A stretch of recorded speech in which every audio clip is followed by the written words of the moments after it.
All right, I always feel like a kid when I hear the roar in the sky this time of year. Planes are a marvel to begin with, and those that can pilot them with such skill and finesse always impress me. And I know it impresses you, or you wouldn't be a part of this. Or Executive Director Laurie Duthie with the Canadian International Air Show. I'm excited. How excited are you for this weekend? Oh my God, we've been building up to this for years. We're so excited. We've got a great lineup. We've got the Canadian Forces Snowbirds opening the show and the Royal Air Force Red Arrows closing the show, alternating dates, but we're just thrilled to be here this year. I heard you listening in and cheering a bit at the weather this weekend. Yeah, it's faring well, and that really dramatic weather will be mostly overnight. I'm going to hold you to that. Okay, hold me to that. Yes, I live up to my guarantees. Tell me a little bit about how people, either coming back or for their first time, can really make the most of this weekend and enjoy the air show. Well, we are almost sold out with our tickets, so there's not a lot of opportunity to come down to the show. We're in the exclusive air show zone, but as you know, we can watch the show for free along the lakeshore. We live stream our narration through our website for free, and if folks can't come down to Toronto, we had 250,000 people across 40 different countries last year watching our live video stream through our website, which again is free at cis.org. Yeah, that's very cool. I was checking that out this morning, and I think there are so many ways to really take this in, and if you can't get down to the lakeshore, it is going to be a fantastic way to track it. And one of the big anticipated shows, or I wouldn't call it performances. What would you say what you're doing up there with the guys? Yeah, we could call it a performance or a show. Yep, display. I love this. This is Wing Commander Adam Collins with RAF Red Arrows, the demonstration team.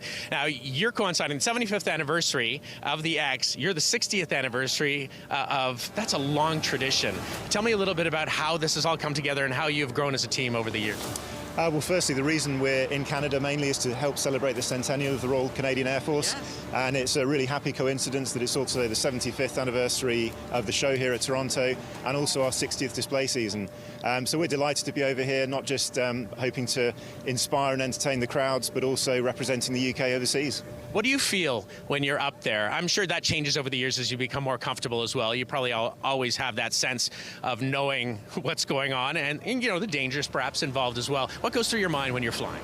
So really for the displays, the pilots are focused on doing the best job they can. We have a very strict briefing and debriefing process.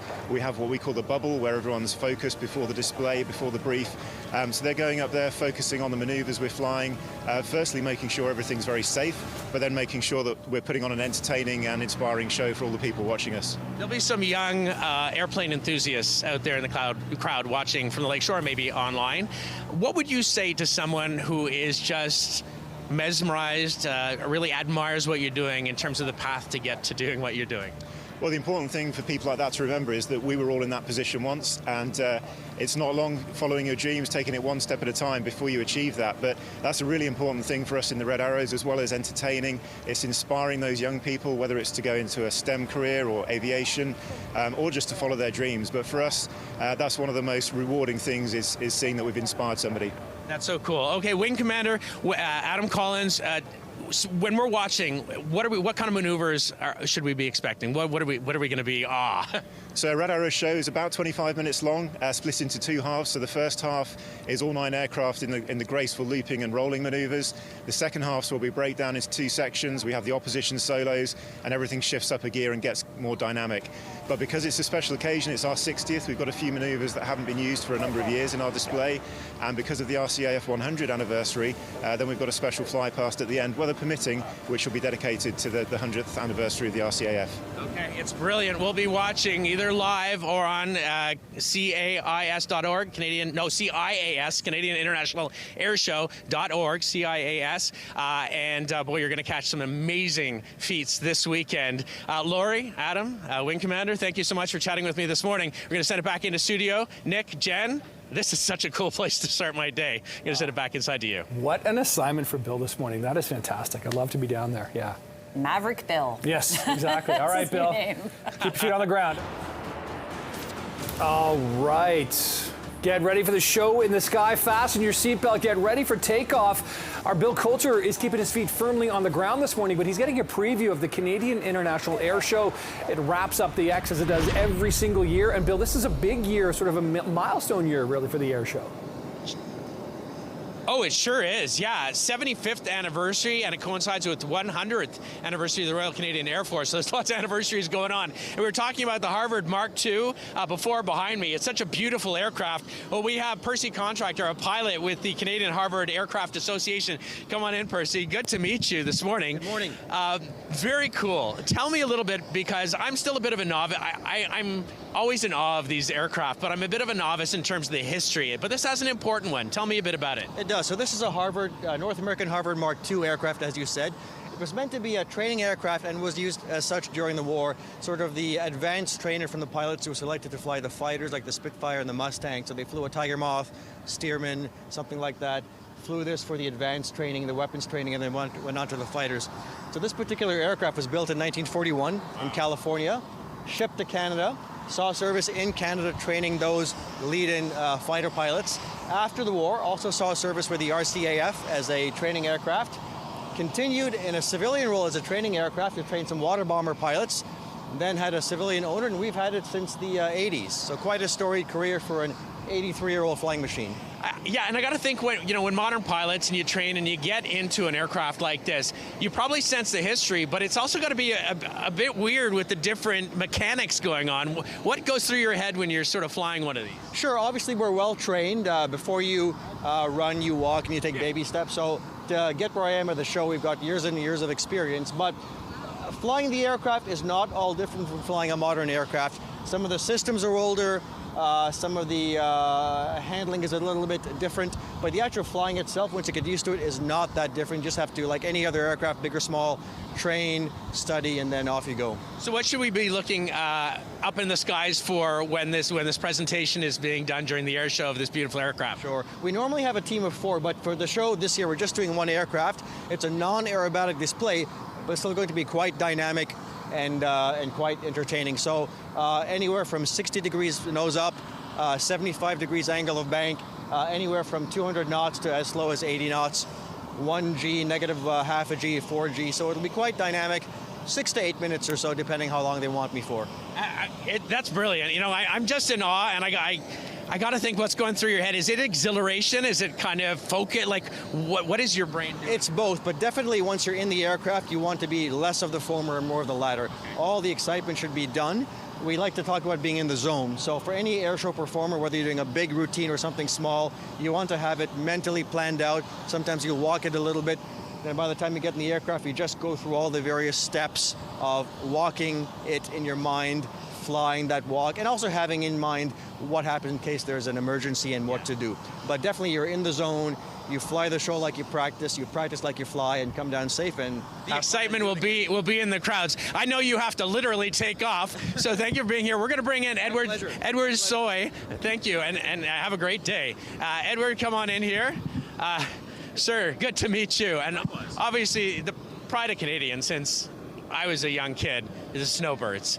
Do you feel that every time you fly, just the pride we have in what you guys do? Absolutely. Just to wear the red suit and be part of the team is a real privilege, especially here in my hometown show. Oh, yeah. You're brilliant. And there's so many anniversaries going on this year, but such a storied history of the Snowbirds. Tell me a little bit about how maybe there's been an evolution or what has really been the journey of the Snowbirds up to this point? Well, they continue a long tradition of air display in Canada. It goes right back to the Siskins in the interwar period, and they were followed by other display teams like the Golden Hawks and the Golden Centenaires, and the Snowbirds really picked up where the Centenaires left off. So from 1971 to today, we've been thrilling Canadians and connecting with the public. What are the air acrobatics that you're maybe most proud of or still maybe inspired by when you see your team do? It's really the big formation maneuvers that are the highlight for me, and it's nice to get to see not only us do them, but our colleagues, the Royal Air Force Red Arrows, doing a very similar routine. Yeah, and to have all these different really talented pilots come in from all over the world, there must be sort of a bonded camaraderie, right? When you have your chats. So what do you guys talk about? Well, it's probably like your line of work. When you can speak the same language with someone, it allows you to have a real good professional exchange. And they're all fantastic people on top of that. So we've had some great chats. There's going to be some future Snowbirds out there watching. Maybe they're really young and they're single digits. Maybe they're starting to get to the age where they are thinking about making this a career. What would you say to them? I'd say, I got my start in Air Cadets. It's a wonderful way to get into aviation. The other thing I'd say is there's lots of goals out there to pursue, and so whatever it is that they want to achieve, go for it and strive for that excellence. And just finally, what do you feel when you're up in that plane? Is it freedom? Is it focus? Is it pride? I mean, it's all of the above, and teamwork is a big part of what we do. So, as representatives of the forces, that skill, professionalism, teamwork is really what we're trying to live up to ourselves, and I'd say it's what we do every day. Well, thank you for all you do, Edward Soy, and we will be watching over the course of the weekend with pride. All right, we're going to set it to break. We'll have much more from Billy Bishop teeing up the 75th annual Canadian International Air Show. I cannot wait. We're going to set it to break. We'll be right back.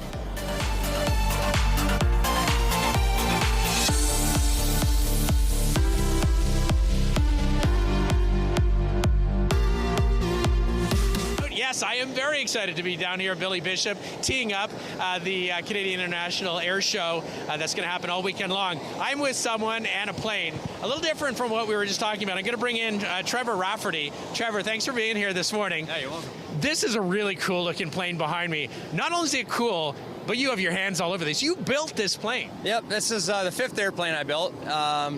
This is my 2nd air show airplane that I built. It's a labor of love. It took 4 years to build it. And to fly it is it's fantastic. Tell me a little bit about your history with airplanes, because I don't think you wake up one day and say I'm gonna build an airplane and start doing kind of all kinds of fun tricks in the sky. Yeah, I grew up around aviation. My father flew. We grew up. I live at the airport where I grew up around, and we also, when I was a kid, I lived inside the circuit at Hamilton Airport, and there was an air show there every year. So I've always been around air shows, around aviation, and still doing it. So we get what inspires you to do this, but do you push yourself more and more to do kind of tricks, or do you have the things that you just really love to do? Yeah, at this point, it's pretty much set in concrete. It has to be the same every time. I started out in competition aerobatics. I competed in another airplane that I built, moved to the air shows. When you're doing the air shows and you're close to the ground and there's lines you can't cross, it has to be the same every time. Now this plane is a bit of a throwback to sort of planes from the 1930s, but I gotta think the instruments inside allow you to do some pretty incredible things. It's actually a modern airplane, but it looks old, and it's basically built around the engine. The engine was built in the Cold War era USSR, and when they disbanded, they sold all those engines to North America. We love the engine. It makes tons of power. It's lightweight. So the airplane is basically designed around the engine. Because you made it, you know it's good quality mechanics there, at least for the shell, and you're talking about the engine. You also train new pilots in these sort of skills, right? What do you say to them? How do you get them inspired? I work at a place called Upright Aviation Academy. We're in Burlington, Ontario. We teach upset recovery training and aerobatics. And so people are already pilots when they come to us, and they want to learn a new area of flying. And how different is that when they kind of get behind, I was going to say the wheel, but it's a stick in there. What's kind of the response from them going, this is mind-blowing problem? Yeah, it depends where they came from. They could be an airline pilot. They could be doing something similar in light airplanes, but it's usually something very, very new to them. And if a lot of kids, we've been talking to other pilots, a lot of people, and when I was young, this would be a tradition to come down to this air show, and you're kind of just in awe of what you're seeing. What would you say to some of those young kids out there that are maybe looking at, they're like, there's a lot of different avenues to kind of pursue this passion, but this caught my eye. This is a very specific corner of aviation. Come see us. Learn to fly, and really be serious about that, and then you can move on and do this stuff. That is so cool. And so you have your shows, and you travel around a lot with the shows. You must still get a kick doing these things. So what's that feeling when you're up there? So like I said, the show is always the same. Doesn't matter where I am. The routine is always the same. I love the traveling. I've been from the West Coast to the East Coast this year in this airplane. I like traveling around in a convertible. It's fantastic. I've seen the whole country.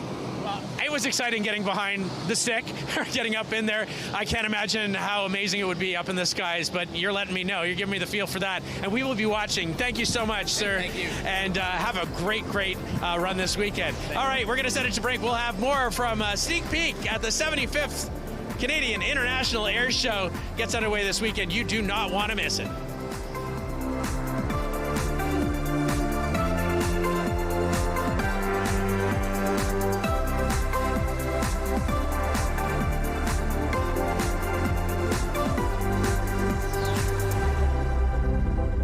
75th Canadian International Air Show, and we're here with Kyle Fowler. And boy, this is this is what I've been looking at all morning. This is Delta Wing Canard design. Is that how you say it? Yeah, that's it. This is called the Long Easy. We've dubbed it the backwards plane, well, because the engine's in the back, the tail's in the front. It kind of just looks a little backwards. It looks backwards, but it also looks like a hot rod, looks like a Lamborghini. You know, you're pilot Kyle Fowler, and you're driving a real cool car, a cool plane, cool car-looking plane. Tell me a little bit about why you chose this and your history. I mean, you were announcing your dad's shows back at the age of 12. You've always had a love for these planes, right? I've been going to air shows for a long time. Yes, like you said, when I was 12 years old, I kind of got my start in air shows. I was announcing for my dad, which worked out really good because I had a couple brothers, and I always got the first pick of the shows that I got to go to because I announced for Dad. And when I was 12 years old, I saw one of these. I thought, that's the coolest plane out there. I want one of those, and I'm going to buy one to start flying shows. And it works out great as a show plane. The Canadian International Air Show, what makes a good air show is a good variety. We got the Red Arrows over from Britain. We've got the Snowbirds. We got the big bad F-22 and our CF-18 and a bunch of other stuff. We got some Warbirds, some unlimited aerobatics, and this falls into something different to just add to the variety of a good show. I was fascinated to talk to you during the commercial break that this is meant more for long flights, like 1,000 nautical miles. You can kind of go 6 hours in flight. You're really comfortable cruising speed. When you take this on on the mission you're taking it on to do these barrel rolls and things, you know, is it an adaptable? Do you have to, you know, fight with it a little bit to get it to do it that? Well, like you say, it will go 1,000 nautical miles, but the limiting factor is usually my bladder. Yeah. But it's not an aerobatic airplane. It was never designed to do this. I always say anything will do a loop and a roll when you try hard enough, and I try really, really hard. And then we have to go out. We did a whole bunch of flight testing when we got this aircraft to make sure that it can fly a safe air show. It is more than capable. It was just never really designed for it. Now, can we take a closer look? Because this is a bit of a tight squeeze. I'm sure your buddies are all the time, oh, take me to Vancouver, take me to Winnipeg, wherever you're going. This is what you'd be sitting in. So give me a little bit of a tour of the inside, because the outside's beautiful, but the inside's pretty cool too. Yeah, so when I'm sitting in it, it's very similar to an F-16. A little bit different. It's a side stick like an F-16. My throttle's on the left. And I'm sitting in a lazy boy in this aircraft. Like, my feet are stretched way out. And it makes for a comfortable cross-country cruiser. Cross-country cruise. There we go. All right. So tell me when you're up doing these air shows, because I know you're talking about the variety, you're talking about, you know, doing everything safely. But what's the feel? It's got to be such an amazing feeling that most people never, ever will get a chance to feel. I love flying. I love being able to fly air shows. It really is. It's just freedom. I get to go out there and do my thing. And I love it, especially here. I get to go buzz that fireboat that's out in Show Center every year. But flying, I always describe flying to, do you remember when you first got your driver's license? Oh, yeah. It's like a newfound freedom. Yeah. You're not tied to mom and dad, and you can go wherever you want. It's like that when you get your pilot's license. Instead of going to the next town, though, you're going to the next province or the next country, and it's like this newfound freedom when you start flying, and I love it. That's amazing, and you have that unique perspective. I've been asking a lot of the pilots, you know, the kids out there who are watching, you were that kid. What do you say to someone who's looking up at this beautiful plane going, I want to do that, I want to do that? There's lots of ways to do it. And it's not just flying. Like, we're ambassadors for aviation. No matter what your career path you may want, if you want to be a mechanic, I'm an automotive mechanic. Right. There's aircraft mechanics. If you want to get into enforcement, there's Transport Canada, and they do all the enforcement. Or there's technology developments or engineering. Like, aviation is more than just the pilot in the sky. And there's a ton of cool things to do. It's freedom, and it's so cool. Thank you so much for talking with me this morning, and you know, and sharing that inspiration with the kids that are watching too. So the Canadian International Air Show, CIAS.org is where you want to go to find out a lot more information. We will be watching on the weekend. I'm Sean Farquhar. For those that don't know, I'm a magician. I've been a magician all my life. My mom says when I was born, the doctor slapped me and I said, pick a card. I go by the title of two-time world champion of magic. Fool us once, shame on you. Fool us twice, shame on us. But it was only recently that I actually started looking at the designs. The symbols aren't random. They're just loaded with so many little clues. There's one king that has a really bad headache, and I think it might have something to do with a sword stuck in his head.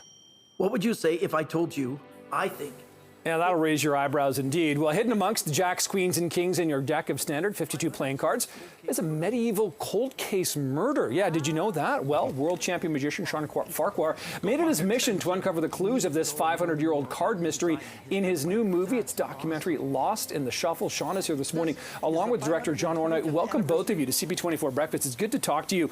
Sean, I'll start with you as the magician here who probably uses cards more than any of us. A lot of people just look at the cards, king, queen, jack. They don't pay that close attention. You paid attention and you've unsolved this 600-year-old murder mystery. When did it occur to you that this might be more to just like art on a card? It started just as a passion to figure out what was unique about the playing cards. And as it grew, I started to realize that maybe there was an actual story behind it. In France on vacation, I found this little castle and it just triggered. There was a moment where I saw a symbol and it just brought it all together. And in the film, when you see it, you'll see that it makes total sense as it progressed. Okay, John, how did you and Sean connect on this? Sean had a little pop-up theater. I went to see the show like on my birthday in 2019, and I had an awesome time. And I just felt bold. I sent him an email after. I said, "Can I take you out for a drink sometime? I promise not to ask you how you do any of your tricks." Yeah. And yeah, then we just started chatting, and he started laying out the elements of this theory, and I thought that was a pretty fantastic hook for a film. Yeah. So you've had this idea for several years now that something was behind this, obviously. 12, 14 years. Yeah. I am tenacious if I'm anything. I had the idea and I just couldn't put it together. We had this nice break in 2020 where there was time for research instead of traveling and performing. That's a nice way of putting it. Great, right? Take advantage Silver of whatever lining. it is. Yeah, the exactly. silver lining behind anything. And so, of course, tonight and tomorrow night, you can actually catch the screening of this film in Toronto here. John, what's it like being a part of a movie like this? Because a lot of people, I think, are just kind of like myself, are just obsessed with magic. They want to, watch the tricks, try to figure it out. But this is the mysterious element outside of magic. Yeah, the goal was never really to reveal secrets. The idea is to give people a better appreciation of just how hard it is to make it look easy. I think magic is kind of an underappreciated art form. And as an artist, I became really interested in the creative process of magicians. And if you look at the credits of my film, there's hundreds of people involved, but Sean does everything himself. Built the theater, writes all his patter, builds the props, and so I thought it was pretty cool to explore. So, Sean, without giving anything away, because obviously you want people to see it, how do you feel at the outcome, at the wrap of this project, when you've sort of done what you went and set out to do, as it were? To be honest, I'm absolutely thrilled.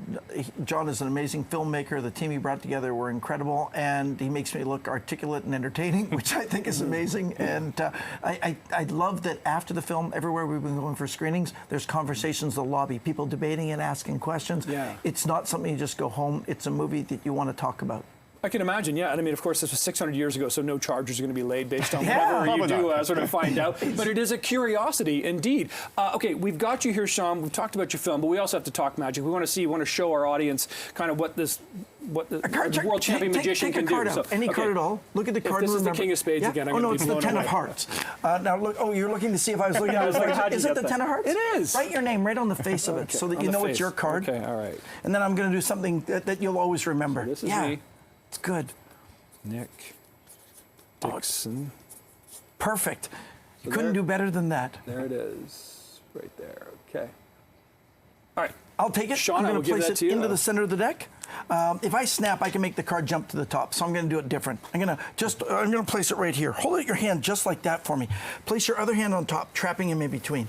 John, if I put this here and you put your hand gently on top, we can actually make that card change. This is no longer his card. See that? It's not his card. Come on. It's the Queen of Hearts. But I've now made the rest of the card. Hold on, I'll reach in and grab one card. I think I found yours. That's yours. I'll make the rest of the cards disappear while they're in your hands. Are you ready? They're gone. Do you believe me? No, I'm holding them. Would you bet me? What? No, because I'm trying to be smart with my money these days. Lift your hand up, John. Nick, lift your hand up and show everybody what you got there. What? Yeah. Sean. It's clearly impossible. We need to talk. That as well. You could do that with wallets. It'd be amazing. Yeah. It'd be awesome. Can you give us another quick one? Can you shuffle the cards? No, I guess not. I might have more. I've got another deck here. Okay. Here, let's do it just with your card. You can see your card on display. I'm going to put it right here in the center. Can you see that going in? Yeah, I see. Goes right into the middle, right there. You can see it's really in the center. In a moment, that card's going to change from here. It'll pop right to the front. It's going to look like that. I'll make it simple for it. I'll do it again. Maybe if you pick a card, that'll be easier, because you've already picked one. Just touch the back of one. Back of? Yeah, just grab one. Right, yeah. Which one? That one right there? Yeah. Wouldn't it be crazy if this was your card? The 10 of... I can slow it down. I put it right here in the middle. You can see it going into the middle. Not here on the top, because that would be easy, right? I'll do it even slower. You can see it's going in like that. Yeah, do you it can slow. See. I'm a news Remember, anchor. watch the card really slow. I put it in like this so you can see it going in. Don't forget, this is the card, the one with the writing on it, right? Very, very, very slow. You can see it going in right there in the middle. Watch as it comes back to the top. It's good. Yeah, it's my job. Yeah. Just what I do. Sean, that is impressive. Thanks. I'm sure it's equally impressive to check out the movie as well. You can catch it tonight and tomorrow. It's playing, of course, at the Review Cinema. And wow, this is amazing. And boy, I wonder what you had for breakfast. Cards. Apparently cards. John, good to so meet you. Sean, good luck. meet you, Pleasure Judy. meeting you as well. Thanks for blowing my mind here. All right, it's that time of the year again. Back to school for so many kids starting next week. And if you've been putting off back to school shopping, hoping to find the best deals, you're kind of running out of time, but that's okay. As one recent survey indicates, the average spend will be over $700 this year, more than $200 than last year. So let's bring in Shannon Terrell, spokesperson for NerdWallet, to talk more about their survey and offer up some tips for tackling that shopping. Shannon, thank you so much for joining us. So I think we can start by talking about the survey and what are the spending forecasts for parents on kids this year, because a lot of them, 90%, do plan on doing that back to school shopping. That's exactly right. So we are seeing a significant jump in spending this year compared to last. So Canadian parents are saying they're going to spend $743 on back to school shopping this year. That's $200 more than what they said they were going to spend last year.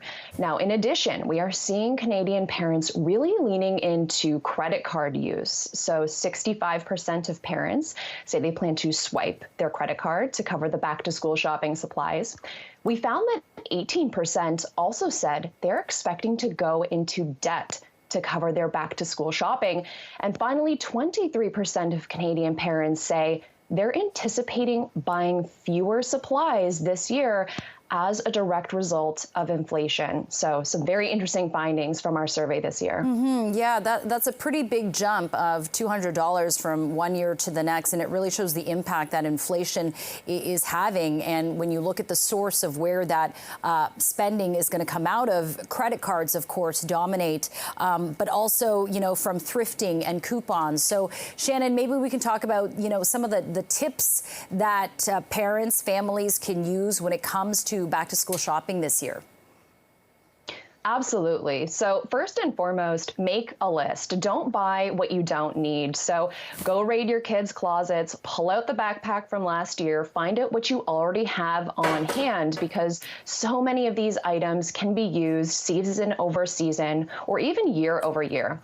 Now, next, we do want to try and find those sales. So we want to take advantage of sales, use coupons, and don't shy away from price matching. Now, here, technology is your friend. You can use an app and have them do the research for you. So we want to look into apps like Honey, Flip, or even Rakuten and Swagbucks, which are going to give you cashback rewards for spending money with certain retailers. So really use technology to find those deals. And finally, I'll say reuse and shop second hand. You know, this applies to back to school shopping. We can reuse what we have from last year, but if we are going to buy new supplies, we don't have to buy them brand new. We can, in fact, buy second hand. So Value Village could be a great option for second hand clothing.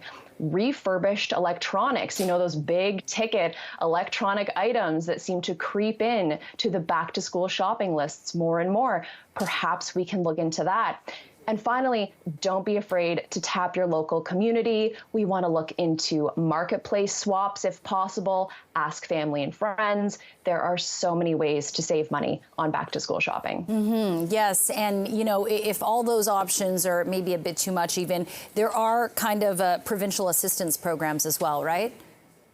That's exactly right. So if we are struggling to make ends meet, if we are in that category of parents who say they are going to be taking on debt, perhaps we want to explore some provincial assistance. So some provinces have programs in place specifically to help parents with back to school shopping. So in Quebec, for instance, some families may be eligible for the Family Allowance Program, where you might be receiving $121 per child to purchase back to school supplies.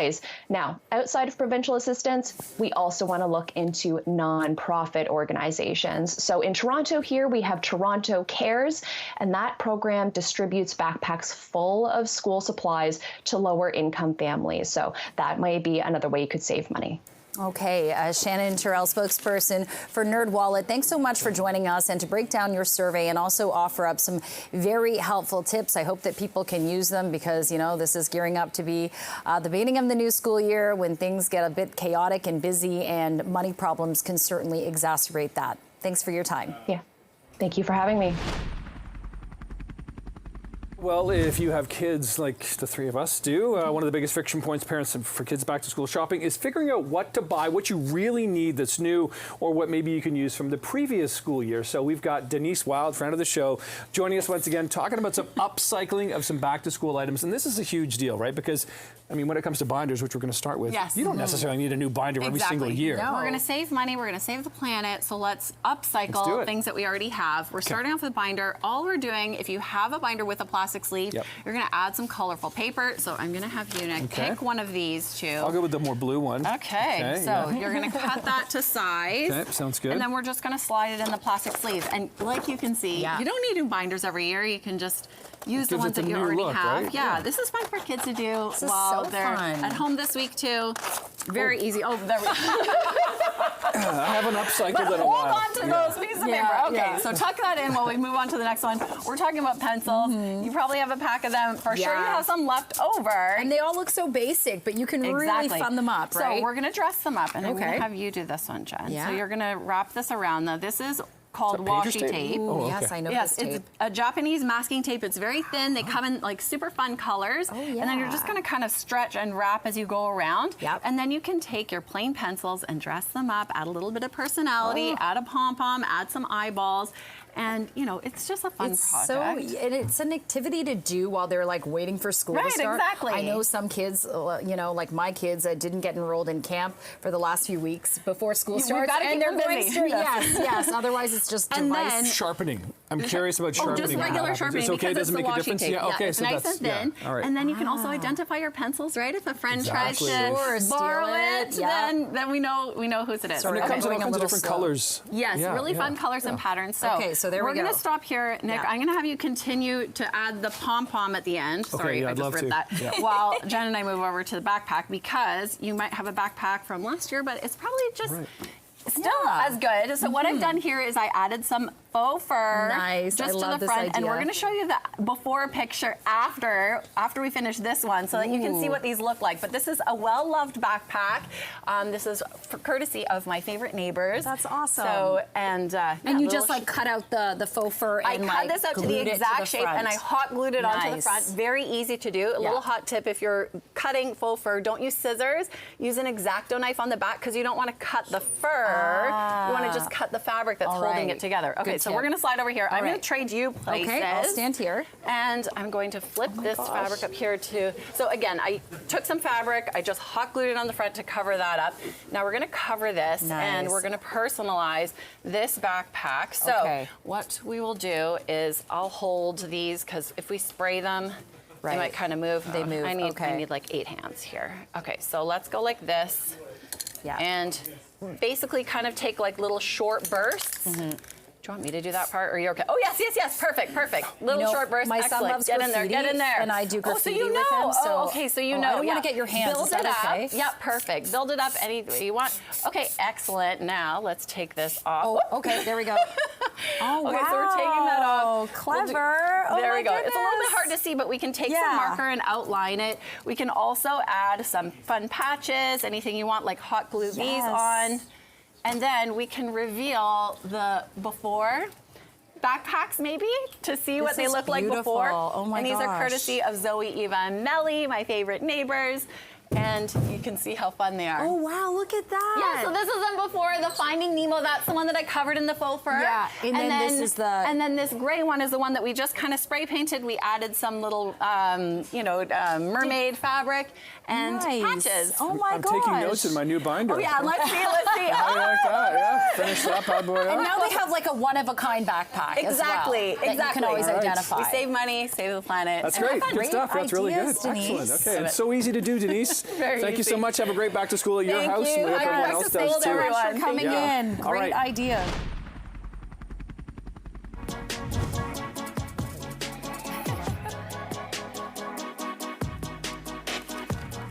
Okay, get ready. One of the largest celebrations of women in music in Canada is taking place tonight at TD Music Hall.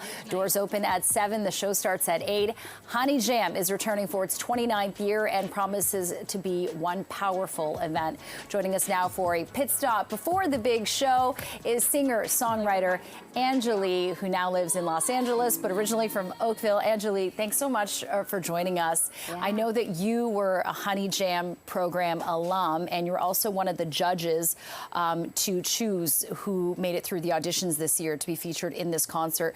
So now in its 29th year, talk about who we can expect to see on the stage tonight. So many young female artists. I mean, some are just 16 years old. Yeah, there's a diverse array of artists. They did a nationwide search, and I was lucky enough to be one of the judges, and there's so much talent. It is crazy. I feel like the talent has just been like leveling up and leveling up year to year. Yeah, and you've had such an early start in music, so successful. I mean, Platinum, Juno Award winner. You've written songs with Nelly Furtado, Nicki Minaj, and you're coming out with new music. I want to talk about you for a sec, because September 7th, you're going to be performing at the Billboard Women in Music event. Yes. Your song, Things I Used to Know, which is beautiful. People should check it out. How exciting is that for you? I mean, not just writing songs for these stars, but also being a singer yourself and sharing the stage. I mean, Alanis Morissette is going to be there, and you said that Jagged Little Pill was instrumental in inspiring you when you were young. Yeah, I'm so impressed with your research, because it's true.